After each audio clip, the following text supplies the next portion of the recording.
Welcome to this training on non-discrimination terminology and how to deal with it in the media. My name is Linnea. I'm from Germany. I'm Madeleine. I'm the editor of The New Federalist. Hi, so I'm a French journalist. What is the directive? It's a European legislation that has to be transposed on the national level, not as the text per se, but the spirit of the directive and the concept of the directive have to be transposed into national legislation. The choice was made also because that's an important topic, and adopting national legislation provokes debate at national parliaments. The press has a role to play in constantly reporting these events, and I mean, should not be afraid to call a cat a cat.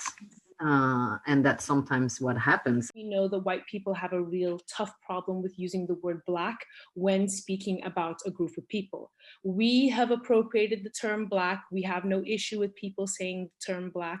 White people need to start feeling comfortable with saying the word Black. The media also needs to play a role in using the terminology that is accepted by the actual group that they are referring to. When you talk about race in English, and particularly in like the UK, US context, you have kind of a certain idea, but that word directly translated into German has so many different contexts because of the Nazi times. And so there's not even, in some ways, there's not even necessarily a language to talk about this. And so they'll have to borrow words from English or that kind of thing in order to gain a vocabulary. In terms of the renaming streets and Black not being a word that people can use here, I think there's actually a movement to call people who are Black in Germany Black. It's just that you want to stop calling things that are bad Black. Like removing the negative connotation that has been attached to the actual word itself.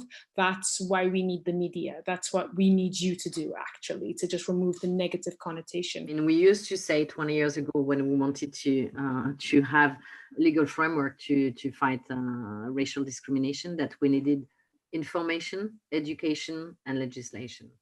We have the legislation, I mean, the information is going, but we still have a lot of education to do. Xenophobia exists not only vis-a-vis non-European citizens or citizens of non-European countries, but also xenophobia exists vis-a-vis other EU countries as well. So the EU recognizes the importance of nationality-based discrimination when it talks about EU member states.